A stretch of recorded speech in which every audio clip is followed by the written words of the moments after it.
Hello, everyone. Welcome to She Talks Football. We are live today. My name is Gina, your host, and I am so glad to be back with you all again talking about football. You should be seeing this now live on Facebook, on Twitter, or on YouTube. Make sure and retweet this for me, share it on Facebook, bump some people, tell them like, hey, She Talks Football is on live. And we're going to be talking about some good stuff today. You guys, football. This season has been so great. But before we get into it, I'm going to introduce you to my regular special guest host, Bobby from the No Pro Football Show. You can find Bobby online at Twitter at MP Football Show. That's at MP Football Show. You can find his podcast, The No Pro Football Show, on YouTube. So please go subscribe, comment, like. Definitely do that. Go ahead. Welcome in, Bobby. Thank you, folks. How you doing? We can get right to it today, though. Yeah, because it's such good stuff, some interesting things. I want to go ahead and since we're live on Twitter, let's go ahead and retweet this right now because this should be showing up on what? The Undroppables. Guess I'm hoarse today. The Undroppables. Because that's how I always say it, because that's how it is. Because the Undroppables. I see it. I see it, you guys. I'm just retweeting this right now. All right. And so we're going to go ahead and jump into these games. Obviously, you guys know by now that I am a hardcore Ravens fanatic. Like, this is not a secret. And this happens to be one of the best games, well, at least in our opinion, one of the best games that we had this weekend. It was that Chargers versus the Ravens. We both came in at 4-1. So somebody was going to come out with a loss. And so I'm going to let you go ahead and jump in with your 2 cents. Bob, just give an overall. We can get into some details, but just give an overall about that Ravens Chargers game. Well, I think it was. First of all, I had to say I don't think it was our best game. I think our best game was against the Colts. But it's as far as not necessarily statistically, but I mean as far as what we showing what we could do, and showing our intestinal fortitude and so forth. That was our best game to me. But this game showed that it really doesn't matter who you are. We can do what we need to do. I know a lot of people, counted us out because of our defense. I will admit did not play well last week, but this week they stepped up and did what they had to do. They I don't want to sound braggadocious, but they kind of shut the Chargers down though. Like Yeah. they pretty much shut them down. So I mean, running and passing, and we've seen how explosive this Chargers team can be. So I found it pretty impressive myself. Yeah. So coming into the game, I have to admit, out of all the teams that we have played so far, I wasn't concerned. I firmly believe we were going to win, but I thought that it was going to be a tough game. It was going to be a battle back and forth. It was going to be a shootout. I As was you said, nervous. Bobby, yeah, I was concerned about our defense coming into this game because our defense had not been playing like Ravens, y'all. They had not. For some reason, we had forgot how to tackle people. We have forgot the angles to go in at players so we can get them. We didn't know how to wrap up people, grab them at the legs. We were being dragged for 20 yards down the field. Like there was a lot going on with our defense. And so I was concerned that going against this high-powered offense of the Chargers. We got Justin Herbert, who is a beast in and of himself. Austin Eckler, who's been running on everybody. Mike Williams, his number one wide receiver. Like, yeah, I was really concerned, but I'm just going to say that our boys came in and was like, wait, what? We are back. Our defense showed up so hardcore. I mean, it is unbelievable to me that we were able to shut down the run game and the passing game. Like, we shut down Eckler and we shut down Williams. And shutting down one of them would have been great. But we shut both of them down. Like that was amazing. So I definitely have to give a tip my hat hugely to our defense showing up and playing like the Ravens. It was Well, just great. Marlon, they actually decided to go to Marlon's side, which was interesting to me for their fourth downs. They went to Marlon's. They attempted a fourth down, I think, 4 times. I think they only got like 1 or 2 out of those fourth down attempts, and they went to Marlon like 4 times. Why? Why? Why would you do that? Was Marlon not shut down, or was he not shut down? He played very well that game. But I was more surprised about Avery, how well he played. He played a lot better that game also. I mean, but when you hold the Chargers to so Justin Herbert had 2 carries for 12 yards. Eckler had 6 carries for 7 yards. Is that even an average? Right. Kelly had 4 carries for 7 yards. Like you talk about 1.2 yards for Eckler, 1.8 yards for. I mean, that is defense. We held Justin Herbert to under 200, 195 yards passes. That's on 22 passes. And 22 passes. Well, he attempted 39, but he completed 22, and out of that 22, he only ended up with 195 yards. Like this guy was getting 300-yard games this year, like nothing, and we held him under 2. Like that was a step up. And I'll be totally honest. I was nervous about playing the Chargers with that explosive offense, and people I think have been sleeping on their defense. Their defense is not bad either, but I'll say that their defense is good. But we held them to 6 points. That's the most important thing. We scored 34 on them. So I mean, I don't think that's a knock on the Chargers. I think they're still a good team. I think they're still going to the playoffs. They may, and I'm not counting KC out yet still, but they may win that division. There's a possibility they can win that division, and we may even see them again in the playoffs. So, but great job, Ravens. That's all you can do. Absolutely. And honestly, on our offense, they weren't even playing hard to me. I mean, there were those engineered plays where each of our running backs were able to get a touchdown. All 3 of them were able to run in for a touchdown. These design plays like that was great. Like that was like we were pumped up. Latavius Murray and Devontae Freeman and Le'Veon Bell were all 3 able to run in for touchdowns and practically untouched. Like literally Le'Veon ran and nobody was even looking at him. He just skipped on into the thing like he was on the Wizard of Oz, easing on down and rolling the whiz. Like this dude just skipped into the end zone. Devontae Freeman put on the Rockets. He ran in on that corner, and Latavius Murray, the old line just opened it up, and he just ran straight on in. Like those were great plays, getting our guys in there and getting those touchdowns. And I'm most excited that this is just the beginning for our running backs. Like everybody knows by now, we lost our entire running backs room before the season started. We lost all of them. Who does that? Who does that, ladies and gentlemen? Like that was the craziest thing. So we were basically picking running backs. You know, one of them was Latavius was right there on the New Orleans. Devontae Freeman. I don't even know if he was on the team. Was he? Le'Veon was on the couch, outside cutting his grass. And we went and picked up these dudes. And it was like, wait, the running defense is a very crucial part. The running offense is a very crucial part of our offense. And now we just picked up these 3 people and they don't know the playbook, the calls, they don't know the terminology. Like, how is this going to work? But I was really excited when I saw the Ravens presser yesterday and Devontae Freeman was talking about, actually Sunday, and Devontae Freeman was talking about, they had that learning curve. He was like, we came in here, we needed to learn the plays, the terminology was different. He was like, but yeah, we have lots of levels. We haven't even really reached the level of where these 3 running backs are going. And that's what Devontae Freeman said. So they're now getting, we're week 6.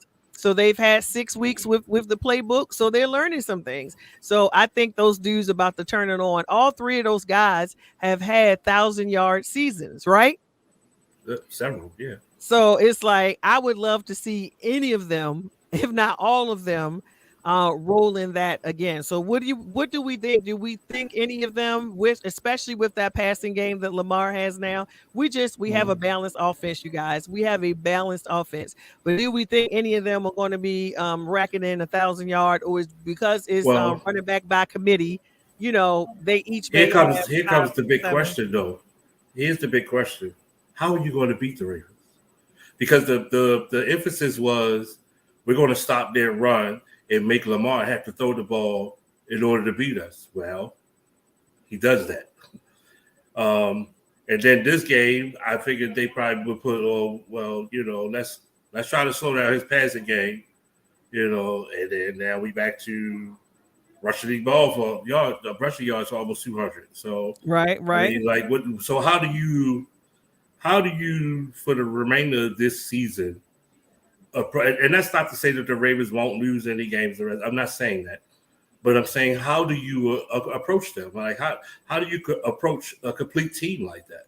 Right. That's what I want to hear people talk about. Like how you going to beat the Ravens? And you guys, you can go ahead and send in your comments and questions. They will show up. I'll definitely read your comments and your questions. And so I would love to get that. So whether you're on Twitter or if you're on YouTube or on Facebook, they will show up. So definitely go ahead and drop your comments there about what we're talking about with any of these teams or any of the subjects today. So yeah, so that's what I've been saying. And me and the cavalry has not even fully come in yet. Like Desean, let's talk about Desean Elliott. Desean Elliott. You talked about how much we missed him when that dude went out. And when he came back in that game, like you could literally see the difference. What's your thoughts on Desean Elliott? Well, I thought it was two things, but Desean Elliott was definitely one of them. He's the enforcer on the team. He plays support for the run game, the run defense, and he has improved on the passing game defense. So I mean, he's a key element. It's not that Stevens wasn't doing a good job, but Stevens just is a rookie, or he's young, so he doesn't have that experience that Desean has. So when Desean came back, you could see how things were kind of shored up a little bit more.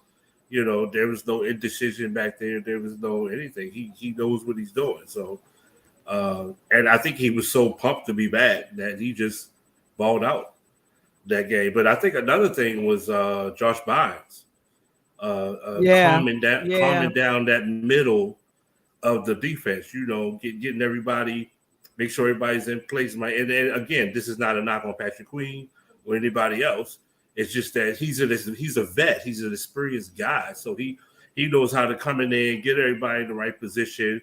He knows how to recognize things that the younger guys may not recognize on the offense and get things in a row. So I think both of those that combination really helped them, and that's why that defense had such a dominating performance.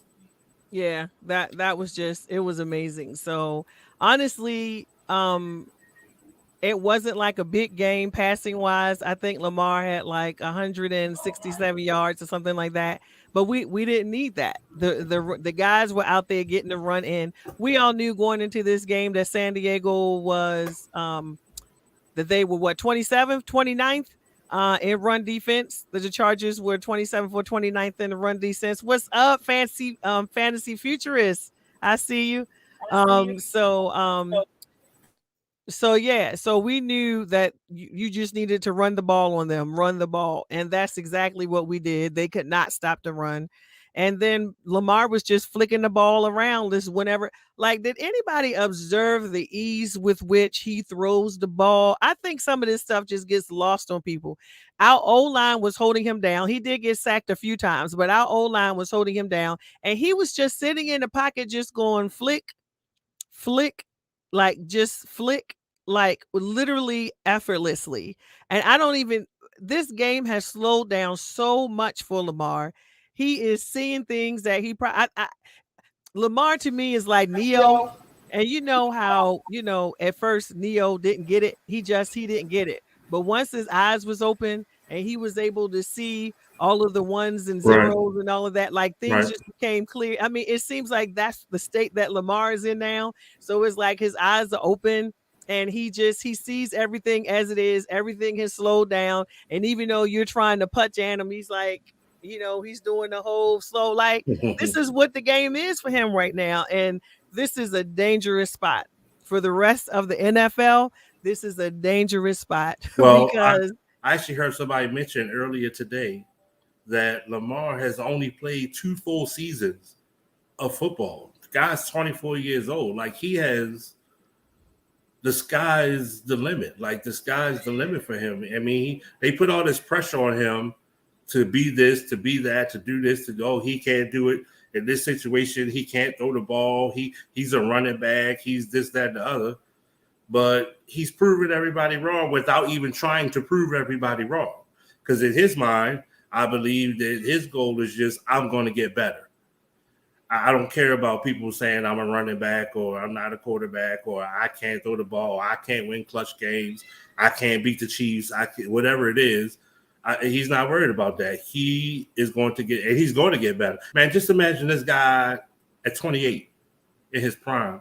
He's not even in his prime yet. He's already been MVP. He's already broken, I don't know how many records now. Right. Crazy. This most recent one, Dan Marino, the first to the most winning games under 25. 25, right, yeah. Which was previously held by Dan Marino, and now he has broken that. And you know what? He appreciated that, but Lamar, he is very focused. He has one goal. Lamar is all about winning this Super Bowl. So all these other accolades that are out there, I know he appreciates them, is cool and all that good stuff, but he is all about winning this Super Bowl. And that entire team, that entire organization is focused on that. And so are we. Absolutely. So anything else on this Ravens-Chargers game? We are number one in the AFC. Again, like my girl Lacey DaCosta posted on Twitter today. She was like, so the Ravens are atop the AFC. Nobody cares. Work harder. And that tickled me because we know that's Lamar's thing. Nobody cares. Work harder. So whether you do good, nobody cares. Work harder. If you do bad, nobody cares. Work harder. That is what he is about. That is what the team is about. I'm on board with it. I'm like literally so zoned in on my Ravens and what they're doing and what they're trying to do. They are playing chess, not checkers. I keep trying to tell people this on Clubhouse and many other places. This team is playing chess. They are not playing checkers.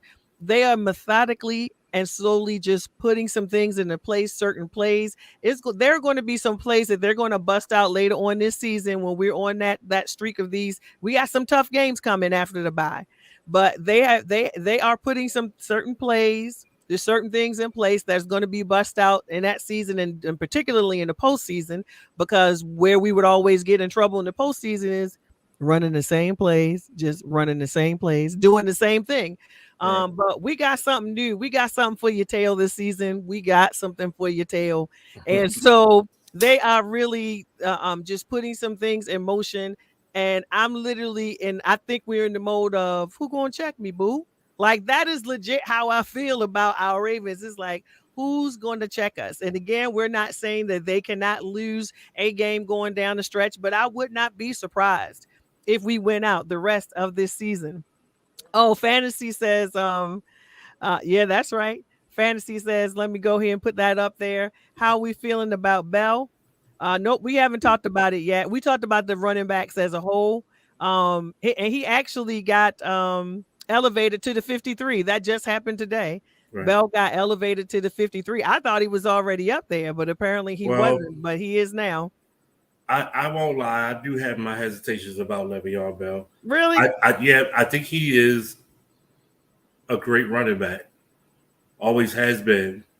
But his style of running can sometimes be an issue for offensive lines. So, I mean, we'll have to see as we go, but his style of running can definitely sometimes be a problem with offensive lines. His hesitations, his being patient, waiting for the hole to open up, and those type of things.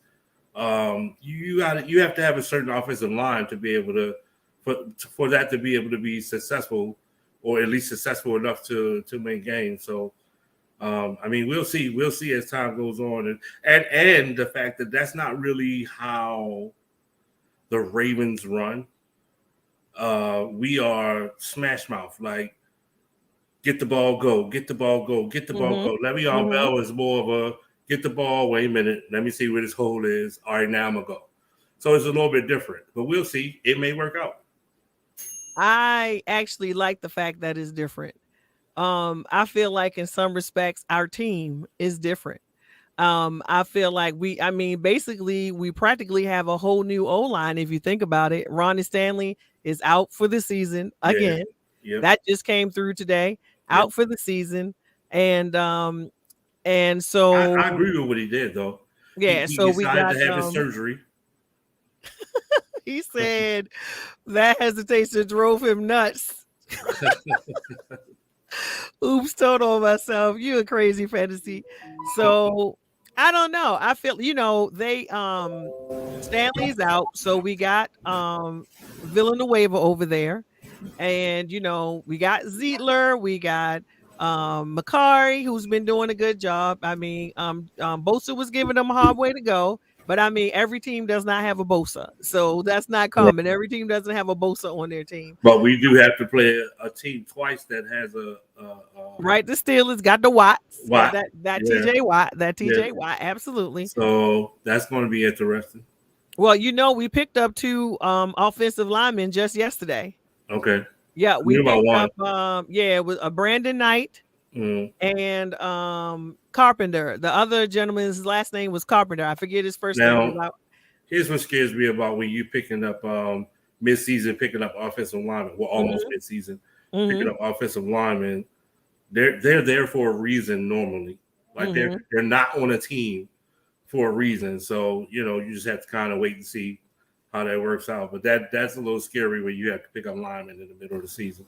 But we need the depth. We need the depth. Yeah, we were literally down to nothing.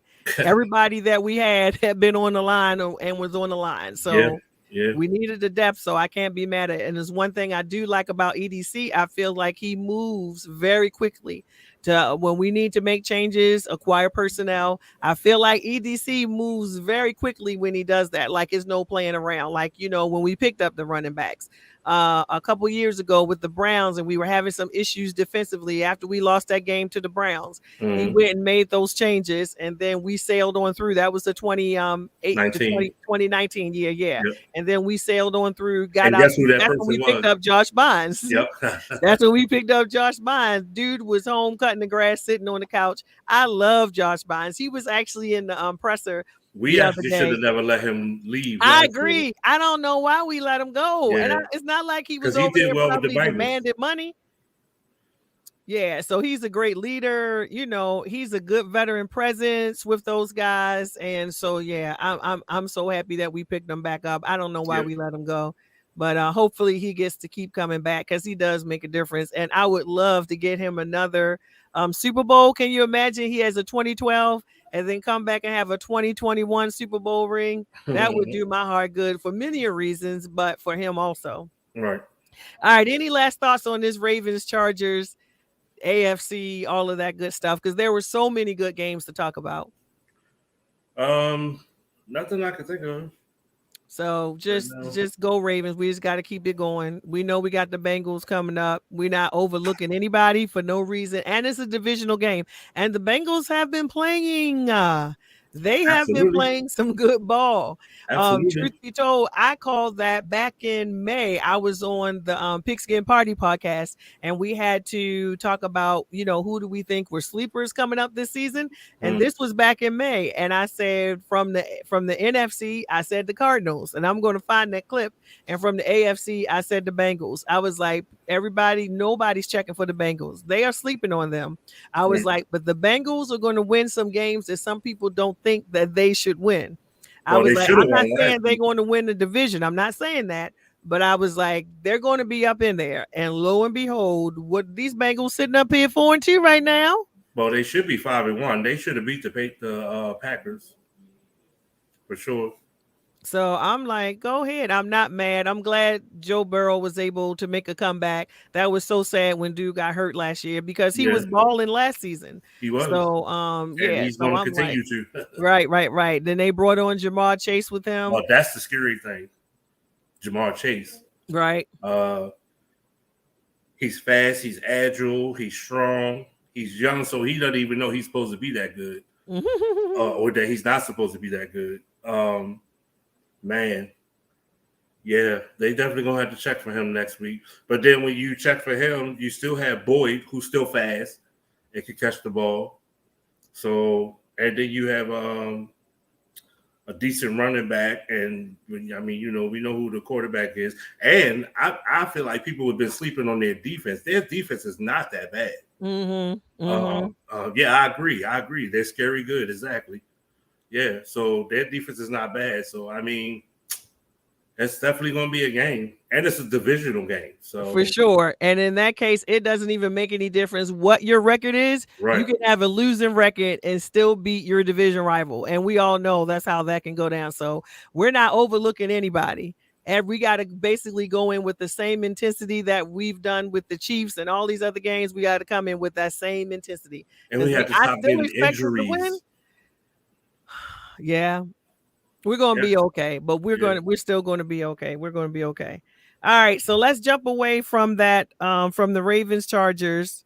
Let's jump away from that, and let's jump into the game that was last night, because I was surprised. This was the Bills and the Titans, and I honestly thought, like, when we did our picks, we all picked the You were Bills to surprised win at the who game. won, or you were Right, surprised at who won. I was surprised Okay. at who won. I don't think anybody picked the Titans in our group, And did I they? picked up. Everybody Nope, for picked the the picks, Bills. everybody picked the Bills. And I honestly thought that the Bills would I didn't even think this was going to be a good Monday night game. I thought the Bills were just going to come in and smash the Titans, because the Titans had not didn't they didn't seem to be living up to what all the hype was going into the season, with that whole trifecta of number 2, number 11, and number 22, Julio, AJ, and Henry. And so I'm like, what's Yeah, but going on? also on They the got flip side hurt, of that, they had injuries and all that stuff. I'm gonna let you jump in. And they had injuries, and I'm just like, man, what's going on with the Titans? They are struggling. So I didn't think it was going to be a good game, but lo and behold. But go ahead. on the flip side of that game, though, the Bills dominated teams that they should have dominated. Like, it wasn't like they went out and dominated. I mean, they did dominate the Chiefs, but we all know the Chiefs are not what they once were or what they were last year. Not this season, right? Right. And then they dominated like teams that are bad teams right now. So I wasn't shocked by them losing. I was slightly surprised, but I wasn't. I thought they were going to play better, win or lose. But it seemed like Josh Allen played well, but I don't. Their defense didn't show up to me, in my opinion. And That see, defense I didn't was show sus. up at all. I felt like the Titans defense was sus. I felt like the Titans Well, they defense are. was definitely sus. But I'm saying they got up for that game last night. The red zone defense that they showed against the Bills, Yeah. which is why I questioned that call. We were having a conversation on Clubhouse about that today. Oh, last night, actually, after the game and on today. And we were talking about that call. Should they have gone for it, or should they have just kicked the field goal, got the tie, went into overtime, and 9 times out of 10, we're thinking maybe that the Bills would have won. And most people were saying, at least that was on Clubhouse, was like, it was the right call. They needed to go for it and they could win the game. But my question was, the Titans had shut them down in the end zone, in the red zone, basically all throughout that game. The only touchdowns they got were ones through the air to who? Stephon Diggs. But every time they got to the red zone, they only got a field goal. So I was like, knowing how, even though the Titans defense have been sus, in this game, they were not sus against these Bills. They were shutting them down in the red zone. So knowing that's how things have been going, Was it the best thing to go for it anyway? And it is what it is. Or do Well, you get that field goal, get the tiebreaker? I mean, get the tie, and then just try again in overtime. well, I think it was based on analytics. I think that's what they were basing it on. You go for the win, but if it weren't for him slipping, he would have gotten that first down. I didn't see him slip. Yeah, he slipped. So when they went for the attempt, it was his first or second step. His first step was okay. His second step, the dirt gave way, so he got no push, and he just went straight down. So I think if it weren't for that, he probably would have gotten that first down. And I mean, you play football to win. You don't play football to tie. So I mean, I don't have a problem with them going for the next situation. Yes, you played. I get what you're saying. You tie the game up, you got another chance. I get that. But what if they went for the field goal? What if he missed the field goal? I mean, all of these are what ifs. All of these. Right. But I think they did the right thing. It just didn't work out. He slipped and it didn't work out. I mean, the Titans. I was literally when the Titans held him and he didn't even get that first down. I was like, well, it was definitely because that's the big guy. It was because he slipped. His second step, I believe it was, the ground kind of just gave way on it. Like he never gripped. It just slid all the way back, and that was it. Like he couldn't do anything after that. So, but yeah, I agree with the call. I think Julio is hurt again. Yeah, so he's hurt again. Are we really going to see that whole trifecta thing that we were expecting? Is that actually going to show up this season? Because he's hurt again, and who knows how many games he's going to be out. Yeah, I called him on my podcast last week. Mega hurt. That's what I'm seeing. Mm-hmm. That is what I'm seeing. Like he gets hurt a lot now, like a lot. But I mean, even before he left the Falcons, right? So I mean, he is what he is when he's on the field. But your best ability is your availability, for sure. So, but we're not going to take anything away from that crazy catch that he made when the ball bounced off the top of the defender's helmet. Right. And if you watched Julio's eyes, these are what you call wide receiver mechanics. That dude never took his eyes off of that ball. Once it hit it, you saw his eyes literally follow the ball all the way through. Mm-hmm. Dude got to the sideline, put down the twinkle toes, which I love the Flintstone twinkle toes on the sideline catches. Right. And caught that. And at first I thought, I was like, he caught that out of bounds. They were like, no, it wasn't. It was in bounds. When they showed that replay, I was like, bruh. But that's the type of thing that was phenomenal. Right. That's the type of stuff that made him who he is and the household name that he is. But lately, the past 3 years, it's been so many injuries that, again, your best ability is your availability. And then AJ has been hurt too. So poor Henry. It's literally been on Henry trying to carry this entire team. Well, in my opinion, it's been that offensive line. Like that team, the Titans are a team that is based on their offensive line. Like their offensive line is that team. And I'm not taking anything away from Derrick Henry. Well, I kind of am taking something away from Derrick Henry. But I mean, Derrick Henry is fast and he's big, and I get that. But that offensive line is a beast. They make holes on a regular basis. Like they make holes. So, and those teams that stopped them last year are the teams that messed that offensive line up. Yep. So, right at the line of scrimmage. That's the only way you can do it. Once he gets past the line of scrimmage, it's a train. It is a train. Yep. You cannot stop a train. Yep. Period, point blank. And that's how we did it. Held him to 34 yards. I think the Browns did it. A couple of teams did it last season. Once he gets past the line of scrimmage, it is a wrap. There is nothing you can do to stop a moving train. Right. So, yeah, he said, fantasy said, facts, Bobby, facts. That is for sure. So yeah, so that turned out to be a really, really good game. And as football fans, you just want to see now if it's my team, yeah, I don't mind us whipping up on you and us being able to relax. Let's just be honest, I'm biased.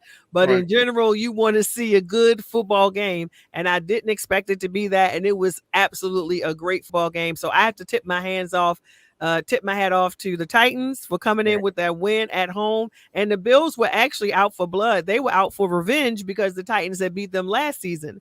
And so they were out for revenge and they did not get it. Fail. That was like a long plane ride back home to Buffalo. Yeah, And to lose like that, like, oh my gosh, so close just to lose like that. Yeah, I mean, I wasn't surprised though. I wasn't surprised, but at least they have a bye, so Right. they could maybe get But some then stuff straight. you got all this time to think about that though. That's That's the true painful too. thing. You got Yeah, all that time to sit down, probably not watching any of the football shows because they know they're going to be talking about it. Like, right. yeah. So I mean, Stephon Diggs did give me my points for fantasy though. So I won my head to head. I had one more head to head left. And actually he had AJ and I had Stephon Diggs. And actually they started lighting it up to AJ. And I was like, oh no, because I need some points. But Stephon got his points, and it's hard to defend Stephon. It really Well, is. you really can't really. If Josh is throwing the ball right, you can't really defend. Diggs is one of them guys. He's right there with to me. He's right there with Hopkins. He's right there with what's my man from Green Bay? Devontae Adams. Devontae Adams. He's right there with them. If the ball is being thrown right, if the quarterback has time. So Oh, that throw to Cole Beasley was nice. The Titans defense gave up on it. And when and Josh ran to the side and they just let him go. And I could see it coming. I was like, he got somebody. I know he got somebody. Nobody was over there with Josh. He had that ball sailing straight down the field to Cole Beasley, who was standing in the end zone. That dude was standing on the bus stop waiting for that ball to come. All by himself. He was standing on the bus stop. And they should use that more though. They should use him more because of the fact that people are focused on Diggs and Sanders.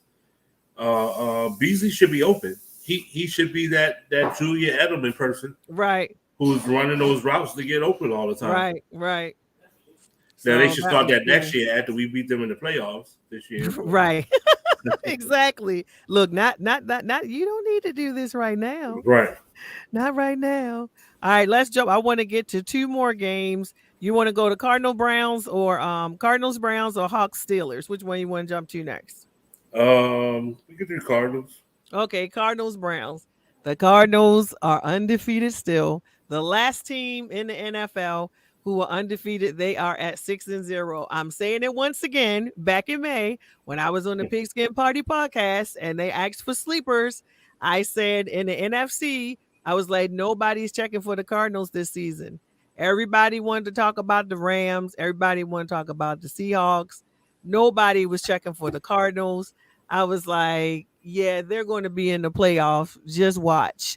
Just the changes that they had made in the offseason, the way they had beefed up their defense. And D-Hop was already there. Kyler is a great quarterback. He is a great quarterback. And I'm just like, and then they this was before AJ had come over, I believe. I don't even know if they had picked up AJ yet. He could have. Back in May, we did this. I was like, the Cardinals are a sleeper. Nobody's going to be checking for them and watch them be in the playoffs. Now, the season is not over yet, but they've certainly started off great. Now, I know in the past they have started off great and then maybe fizzled out. I don't think I see that happening this season, but what you think? Well, I think they are one of maybe 5 or 6 teams in the league that have a complete team, both sides of the ball. But, heavy hitters at the skill positions, I still have no confidence in them. I can't. Maybe because last year they got off to that hot start and then it just fizzled away in the second half of the season. I just don't feel even when they're playing and I see that they're winning, I never feel confident in them. And it might be a reflection on me and not them, but I just you got don't some post-traumatic stress. I don't know. I can't get. Syndrome or something? I can't get in my. I just can't get comfortable with it. I don't know what it is. I just don't feel like, oh yeah, they're gonna do this. They're gonna take it. All because when I think about, okay, so the playoffs come, and they're going to have to face teams in the NFC such as the Packers, the Bucks, man, the Cowboys. When I see them going up against those teams, I don't see them winning. Like I don't see them winning against those teams. And I'm not saying that they can't necessarily, but I just don't have that confidence in them. And I think Kyler Murray is a stud. Like that guy is tremendous. Right next to Lamar Jackson. But I just don't have that confidence in them for some reason. So I'm going to look. Yeah, I'm going to look who they've played so far because they're 6-0. I couldn't remember. So they started off, they beat the Titans 38-13. Mm-hmm. They played the Vikings. They got past the Vikings only by 1 point. It was 34-33. Mm-hmm. Then they beat the Jaguars 31-19. That's nothing. They beat the Rams 37-20. Rams are phony. I know you think the Rams are phony, but most people do not think the Rams are phony. So you're the only one saying that. So that was a definitive win over the Rams, especially with that was a win. We know that, but everybody else thinks the Rams are legit. They beat the 49ers 17-10. And then, of course, they just beat the Browns 37-14. Now, we know the Browns did not have all of their pieces, in play. Because, and neither did the 49ers. Yeah, they got some injuries going over there, but I don't know. It still has to be next man up. I'm not making excuses for them, but they just haven't played that game yet where I'm like, what game do they have to play to convince you? So the next game is the Texans. Okay. No. After that, they got the 49ers again. They got the Panthers. If CMC is back, then I'd be impressed. No, they've been getting it done without CMC, though. They've been playing okay without CMC, but with CMC is a whole Sam different Darnold had the most. I don't know if it still is, but a couple weeks ago, he had the most rushing touchdowns in the league. Sam Darnold. Yeah, but then he played horrible the last 2 weeks, though. So, all right. Then they got the Seahawks. Okay. Well, who knows? We're gonna get to that later. Somebody else may be the QB by then, but we'll see about that. Then they got the Bears. They haven't showed up yet either. They got the Rams again. They got the Lions. They got the Colts. They got the Cowboys. And that'll be the test for me. So the Cowboys is going to be your litmus test. The Colts, the Cowboys, having them 2 in a row is gonna show me something. And then they end up with the Seahawks. So, hey, maybe they're getting that break like you believe Tampa Bay got last year. Tampa Bay definitely got last year. So, no, when I say that, Tampa Bay won the Super Bowl. Their defense turned up during the playoffs, and they won the Super Bowl. So I'm not taking that away from them, but I just don't think they are the team that the most of the press pumps them up to be. Like, they're not the greatest team. They have some great players. Mm-hmm. But they're not the greatest team. They don't. To me, their players, their team as a whole is not any better than the Cardinals. If you go take defense for defense, offense for offense, if you match up there, the Bucs wide receivers, they have Antonio Brown. The Bucs have 4 probably really good wide receivers. Great receivers. Like, I don't see how you can match up the receivers like that. I don't think the Cardinals. No, the Cardinals have D-Hop, AJ Green, right? Kirk. Who? Christian Kirk. Okay. That boy's a beast. You putting them on a level with the receivers from Tampa Bay? Bucs? Yes, absolutely. Okay. Absolutely. And there's probably other teams too. I can't think of any right off the top of my head. But right, but they got AB. He got Mike Evans.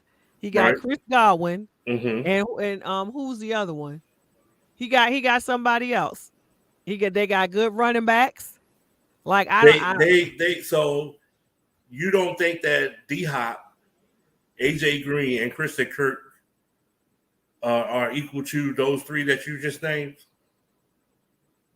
Um, I'm not sure about Christian Kirk, but I haven't seen enough of Christian Kirk, so maybe I don't have an informed decision about that particular one. But I I know guarantee who you the others are. they match up with them for sure. I mean, okay, so the Bucks have the advantage at quarterback. Is the GOAT. All right, I get that. And Cardinals, he's still young, but he can get out of Rondell trouble. Moore look like he's saying fantasy saying Rondell Moore. Oh, yeah, I forgot all about him. Yeah, the rookie. Forgot about him too. Thank you, fantasy. Yeah, the rookie. He's good. He So is really good. well, let's jump over to this Browns team because that's actually more crucial to us anyway, being in our same division. Like, oh my gosh, the injuries. Yeah, I mean, it's they're hitting losing them. their entire running backs room too. What is But going they on? escaped it during the beginning of the season, but now it's really starting to pile up because the quarterback's been playing hurt for several weeks now. Right. And he Um, dislocated his shoulder again. yeah, then Landry was out. Um, Yeah. and He's they still said out. he might be coming back. I'm not sure. Has it been 3 This week. games yet? Because he's on IR, so it has to be the 3 Well, games. it wouldn't be this week. It would probably be next week because they play Thursday, so he wouldn't be available for that game. I don't believe, but I think he could be available for the next game. Both the running backs are Chubb Both and running backs. Hunt But are now. here's That's the big crazy. thing about that. That's their game. Right. Right. That's their game. Absolutely. So that's a problem. And I don't know their backup running backs well enough. Johnson and Dearness, I went and picked him up today. I got advice from Rage Pat. He was like, "Go pick up Dearness Johnson." yeah, So and that's true. some I other went and guy. actually picked him up for several of my fantasies because he's going to be getting all the work because both of them are out. Yeah, I tried to pick him up in our AFC No Showdown, but I don't have anybody to give up. But Oh well, that was too late because I already snagged him. well, I was gonna pick him up the other day, but I Oh, don't have okay. anybody to give up for him, so I Okay. couldn't do it. But that's their game. So if these guys can't now, with the offensive line that they have and the plays that they have, they'll still get some run, but it's not like Right. Chubbs and And Mayfield is actually just not at his best. well, I mean he dislocated his shoulder twice now, Right. And so he is still saying even he's gonna play. today, I'm still gonna play, right. Yeah, I'm still gonna he's still play. gonna play. But that had to be, man. He's got a You torn could tell he labrum. was in pain. Oh, absolutely, yeah. And he's going to have to play with that pain. Good thing. I Right. mean, luckily, obviously, it's not his throwing arm, but I'm just afraid of him getting hit like that. Them protecting him is going to be major because if any player is sacking him, like that could literally take him out of the game Thursday. well, normally, if he gets sacked, it's because he was holding on to the ball because their offensive line is pretty good. Right. It is. So They that's are. normally how it happens. But so he'll have to definitely try to get rid of the ball faster. But then who is he going to be throwing the ball to? That's the other question. Right. Who's Because the I don't think that Austin neither one of them. Hooper? Austin Hooper. Right. Who else? That's his tight end. Is there another tight end? Jones. Peoples Jones. Yeah. Yeah, Peoples Jones. So they have another young guy too. I can't recall his name, but it's going to be like all new people at running back and wide receiver. Right. Against the Broncos in a short week with an injured quarterback. So that's a tough proposition right there. I was like, why can't the Ravens be playing them Thursday? Yeah, they'll be all better by the time we play them. Wow, yeah, exactly, right? It's like, why can't we be playing them in the next couple of weeks? This would be very opportunistic, very opportunistic. I still think they could beat the Broncos, though. I don't know, dude. Especially with that pass rush, I think he's going to be nervous about Von Miller coming around there and tackling him, dude. Von Miller hasn't been doing anything this year, though. I mean, he can get around there some, though. I mean, he's always a threat. It's not like you're just going to discount him. He's always a threat. Right. But, yeah, I don't. My heart, I kind of feel bad for them. I do. As players, as people, I feel bad for them. Oh, absolutely, yeah. So, because it's all about, these are people. I mean, I love the game of football, but these players and everything, they're people first. So Absolutely. So yeah, so that's going to be, so it may be that the Ravens may be, depending on how these Bengals keep acting up, we may be able to pull away in this division, because we don't know what the Steelers are going to do. This Steelers Hawks game, let's go ahead and segue to that. This Steelers, I thought that was going to be, I was like, okay, the Steelers going to come in here and show them a thing or two. Now Russell's not on the ground. The Seahawks defense is not that strong. You know, they're a little sus. I was like, okay, the Steelers should be able to come in here and bulldoze. I thought They did not. they were going to go in They that did game and not. dominate the Seahawks from beginning to end. That's what And I was that thinking. should because be very they finally scary got for the Steeler fans. Well, I was going to Very say though, is it an indictment on the Steelers, or did the Seahawks just bring it? It's an indictment on the Steelers, yo. Plain and simple. It's an indictment on the Steelers. They should have came in there and for real dominated that game, for real. And I'm not saying that Geno is trash, because he's not. I think given that he was thrown in, you know, he did not do that badly. His awareness, you know, needs. But the dude hasn't played in what, 3-4 years or something. Yeah, it's been about He didn't do that badly. He had a bad day running in with TJ Watt. The Seahawks were beat by TJ Watt at the end of that game. Yeah. He was like a one-man wrecking show. Yeah, he's always a problem. A one-man wrecking show. He won that game for them. But I think that I was like, okay, every week should the Steelers fans be worried? Should they be worried? No, seriously. What the I Steelers think there is defense time did to panic now for them. What the Steelers defense did to the Seahawks was kind of expected at the end of the game. I thought they were going to do it all game, but they did it near like fourth quarter. But I feel like the way that the Steelers offense struggled against that Seahawks defense, no offense, Seahawks defense is trash. It's not that good. It's not that good. So, I mean, that's not a good look, though, because you're going to be playing some defenses way better than the Seahawks. Right.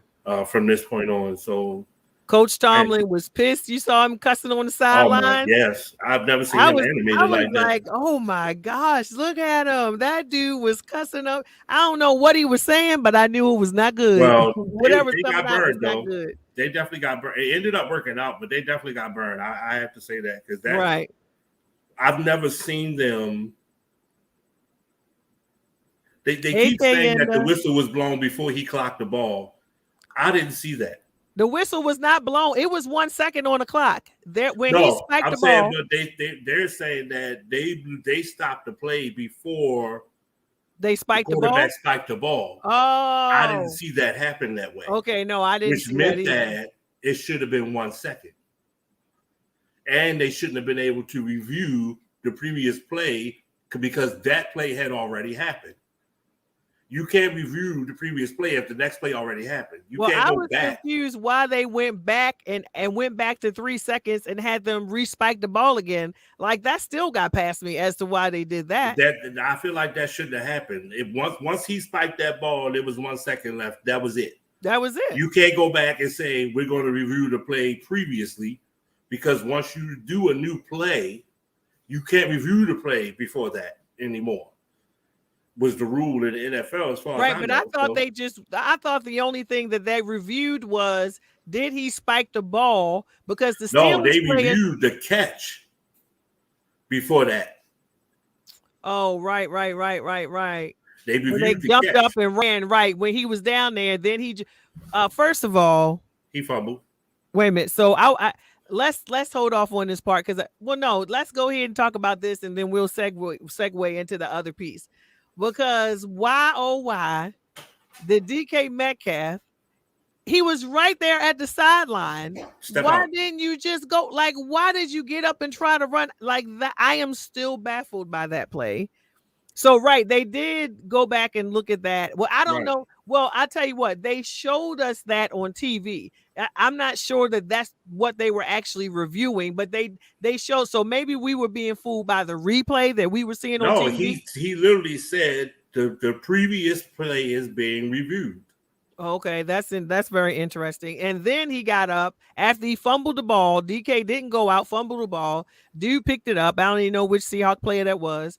Ran back so they can get lined up and spike, and he spiked the ball, and it was 1 second left. But Steelers fans thought that the clock that ran out. the refs were saying that play didn't happen because they stopped the play before he spiked the ball so that they could review the previous play. That's not the way I saw it happen, though. Right. I didn't see it happen like that either. They said some referee that wasn't in the picture was trying to stop the play. They showed a view of the back judge when he spiked the ball. The back judge hadn't said anything until after he spiked the ball. Then he blew the whistle. So I don't know about that. That was a little suspect. That was really weird. It was really weird. That was definitely really weird. And Tomlin was understandably upset. And I see why he was mad. He had a right to be mad. I never seen anything like that before. So Steelers fans, I guess, I never count the Steelers out because they can start off badly and still find themselves in the playoffs. They have done it a many seasons. So even though it's looking really shaky right now, you can never count them out. So I'm just like, is it possible all 4 teams will be heading into the playoffs? Like, nah. So I think the Steelers will improve.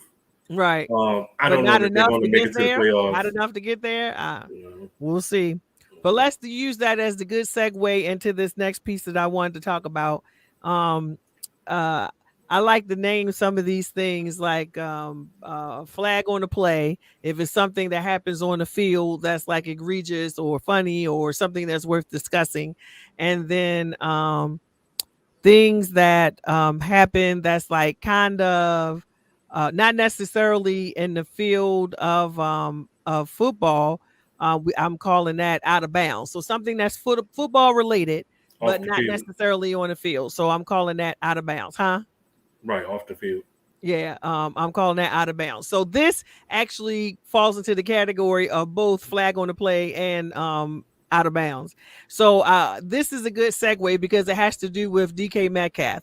So he's one of the situations. So I wanted to talk about briefly this whole beefing thing that goes on between football analysts on television and these players. I mean, we know that this goes on all the time. The analysts, they get on there. It's entertainment. It's a show.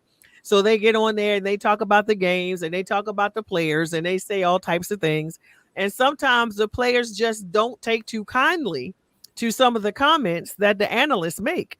Right. And I want to say particularly 2 that literally just happened in this past week. One did involve DK Metcalf and Unc. Unc is Shannon Sharp. Right. There was a back and forth between DK Metcalf and Shannon Sharp, and then it was the other one between Bart, also Ravens. What is that? All of these are partially Ravens related because Shannon Sharp used to be on the Ravens, but Bart, Scott, and Marquise Brown. Mm-hmm. So let's go ahead and just keep on going with the Seahawks one. So DK Metcalf on that play, we saw that he got up instead of just going out of bounds and stopping the clock. He got up and decided he wanted to start running. Heaven knows why. And then he wound up fumbling the ball, which really could have ended the game right there if they had recovered the ball. Right. But it was recovered. And so Unc Shannon Sharp said on the show on FS1 Undisputed with Skip, said, basically like, what are you doing? What is you doing, baby? It's like, why did he do that? Like, that wasn't a smart play. Well, DK Metcalf, I don't know if you saw the tweets. DK Metcalf's response to Shannon Sharp was basically, don't worry about me, little man. Like, mind your business, little man. He called him little man. Unc, Shannon Sharp. Right. And so I'm like, wait, do we know who Shannon Sharp is? And so then Shannon Sharp comes back and is like, look, it was a dumb A play. It was a dumb A play, and your pride just won't let you admit that, but it wasn't the right play. And dude, you would be lucky. I'm paraphrasing. You would be lucky if your career turns out to be as brilliant as mine has been. You would be lucky, and like, peace out. And so DK, basically then comes back after that. Now, I would think at this point, when Shannon said that he would have gone and was like, well, let me just look up and see what this Shannon Sharp is all about. But apparently he did not. he came back and called him basically an old washed up, player or whatever. So That was DK's response. And then I think somebody must have schooled him and was like, dude, do you know what he has done? Do you know what he has accomplished? And right. so he must have went to Wikipedia somewhere, Google's or something, Safari, somebody, and looked it up and then came back and tried to apologize and be like, yeah, I would be so lucky. But I'm just like, I feel like in this particular case, DK was far out of the pocket. But what do you think? I agree. In these beef, you have to take them situation by situation. But yeah, I agree that Shannon Sharp was just doing his job. All he did was analyze the situation and Right. give his opinion, which turned out to be facts Right. about the situation. For you to get mad and take that either personal or the wrong way or as shade or however you want to say it, first of all, it showed immaturity. Mm-hmm. It showed that he has no knowledge of football history, and that's like very recent history. And you wear your feelings on your sleeves. You can't be a worldwide athlete and wear your feelings on your sleeve, because you're going to get criticized all the time, constantly, because you have a group of people whose job is to criticize you and talk about you when you do something good or bad. So you can't be wearing your feelings on your sleeve like that. You got to be able to take it and keep moving on. But And what he did was stupid. to He call should him have just little went out of man bounds, and and washed up. and that would have been over with. You wouldn't have had all that other junk. Right. None of the other stuff would have Right. happened. So Shannon was right about that, and Shannon is a Hall of Famer. He was a beast as a tight end. Right. So 2 Super Bowls. yeah, a couple Super 2 Super Bowls. I Bowls. mean, so you respect that. You take the way that's coming from, and you respect that, like he did apparently at the end. Right. But it should have started with that, or But just not but said for your anything at all, response to even if be you little felt. man, like you can't Yeah, say nothing to that's an me, little insult. man. Right, that's an insult. Like that was just disrespectful. Like I don't care who it was. Like that was just disrespectful. Right. And then to call him washed up, and it was like, well, see what I like about Shannon Sharp, unlike the next situation, I felt like Shannon Sharp kept it classy. He did. Shannon Sharp didn't get down to the level that DK did. DK is a kid to Shannon Sharp. He's a straight up kid. Right. And so Shannon Sharp did not get down to the level of DK. And so I actually appreciated that about Shannon. And DK figured it out, and he came back and apologized. And he backtracked. He was moonwalking back after he figured out, saw what the deal was. So yeah, so that was one situation. So now on the other hand, we had the situation with Bart Scott and Marquise Brown. So for those of you who might not have heard about that one, so Bart Scott was actually talking about Lamar. The conversation was not about Marquise Brown. It was about Lamar. And Bart Scott was actually giving Lamar his flowers and saying how, well he had played, and that he was trying to communicate that Lamar was playing this well and doing as well as he was in the passing game, despite the fact that he didn't really have, everybody says we don't have a true number one wide receiver, all that kind of stuff. Right. And like who do you have? Like he got Marquise Brown. And so I can understand why Marquise may feel attacked by that. Like, because it was like saying, what am I? I'm Chuck Roast ground meat or something. Like, what am I? And so when Bart made that comment, but Bart really was trying to trump up Lamar. Right. But but you can take it either way. So of course Marquise was like, I heard that and I took that personal. Like what? Like y'all know that meme from Michael Jordan. So so Marquise actually didn't write a response. Somebody else wrote a response. Marquise shared it and said, well, what else do you expect from a man named Bart? With 2 laughing faces. So that's what he said. Well, apparently that triggered Bart Scott. And so then on the next episode, Bart Scott decides he's going to break it all down and say that you wouldn't be a starting receiver on any of these teams in the NFL, and started naming all of these teams. I'm sure you saw the clip that where he would not even be. He didn't say number one. He said you would not be a starting receiver. Right. And then after going through all of that, and dude, you could tell dude was serious. He was upset. He was losing his breath. You know how some people be upset and they talking, trying to get their words out, and they start losing their breath. Like that's what Bart was doing. And then he had a nerve at the end to say, I guess taking a dig back at Marquise cracking on his name being Bart. He was like, yes, that's my name. It's Bartholomew Scott, whatever. But at least I will get a call back for a job. At least I can get a call back for a job. And making a crack. And actually, it's not just making the crack. He was actually supporting a trope, a atrocious trope that has been out in the universe all this time about African Americans and their names, right, and not getting called back for jobs. You know, resumes being thrown in the trash, so forth and so on. And we know these things did happen, but they shouldn't have happened. They should not have happened. You should not be eliminating a prospective employee because you think their name, quote unquote, sounds black. What that even means. So he actually, the fact that he threw that trope out there actually rubbed me the wrong way. Bart really rubbed me the wrong way about that. Like, why would you even say that? So in this case, in my opinion, the player, unlike DK, Marquise did not hit below the belt. But I felt like the analyst in this case, Bart, hit way below the belt. And I felt like instead of him responding the way Shannon did, Shannon didn't come down to the level of DK.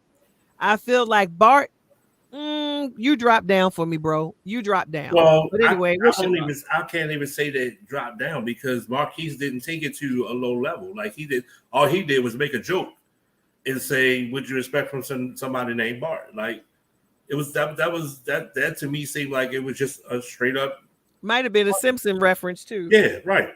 It was a joke. Like it was a complete joke. Right. But then you get offended because I guess you trigger. It sounds like he was straight issues triggered with people talking about your name forever. Right. You're a black guy named Bartholomew, you know. So if you got offended, that was one of the 12 disciples. You should be proud of that. Right. So I mean, but I don't. Yeah, he was just wrong, and for him to do that name thing was more than wrong to me. That was all the way disrespectful. And if he was not a person of color, that would have been considered racial, right? Racism, and he probably would have been gone. Or at least I still feel like something. he should be suspended or something for it, for saying something like that. I'm not really one of those cancel type people, but I mean, somebody need to have a talk to him or something because that was way out of pocket right there. That was dead wrong. He was just dead wrong. Players actually stuck up for Marquise. RG3, said something. Mark Ingram said something. I saw a lot of people, much like myself, I went and commented on that and stated that, he should not have been a proponent of that racist trope about some of the names of African Americans. Like that just shouldn't have come out at all, dude. Like not at all. It wasn't cool. And he should have kept his cool. You're older. This Marquise Brown is what, 25, maybe 24, 20. I think probably 24. Isn't he younger than Lamar? So 23, 24, something like that. Yeah, he's probably about 22, 23, somewhere in there. No, he's not 22. I think he's like at least 23, if not 24. I think he's at least like 23. But in any case, I felt like Bart went the other direction, and it was like, dude. First of all, these guys have put the whatchamacallits after the thing, letting you know it's funny. It's a joke. Right. It's a well, you can't always go by that. People say stuff and laugh, but they really mean it, or say something and put the emojis, but that doesn't really even sound like something serious to me. No, it didn't to me either. It didn't to me. I thought it was a joke, but apparently it seemed to have triggered him. I'm not saying it did, but it seemed to have triggered him. It had to. He went hard, and I'm just like these analysts. It's almost unfair to me because these players, all they have is Twitter that they can make a comment about. That's the only way they can fire back. You literally have television shows that you can get up and take your time and say what it is that's going to be seen by millions of people live, every day. You Well, have that kind of reach, and they don't. All they can do is do 160 characters on Twitter, or how many other characters they allow. but Maybe here's a the podcast difference in somewhere. these two situations, though. Both players were young.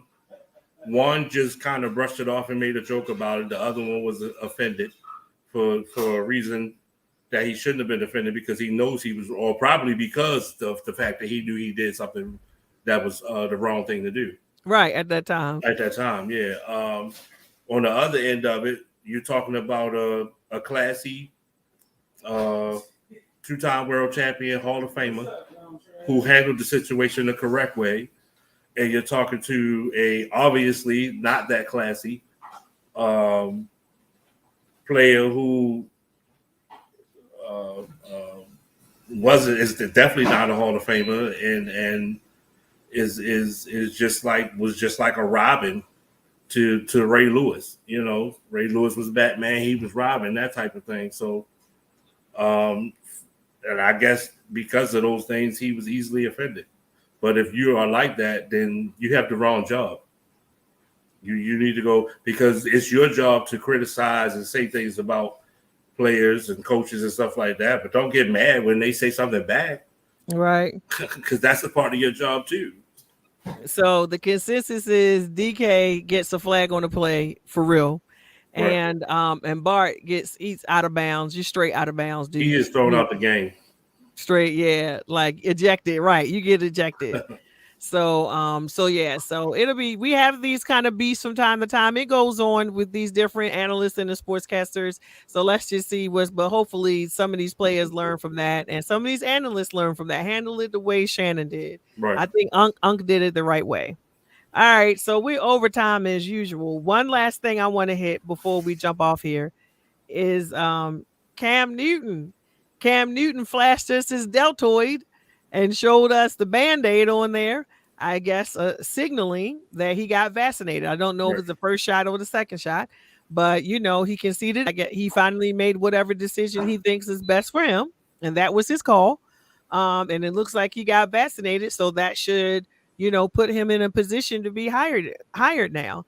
So I did already see, and I'm sure you did, that Pete Carroll had apparently had conversations with him already. But Pete Carroll also said that he has conversations with a lot of players just to check on them and see how they're doing, see where they are, so forth and so on. So he was kind of, I guess, trying to downplay it. I guess he probably just wants to see what Geno is going to be able to do.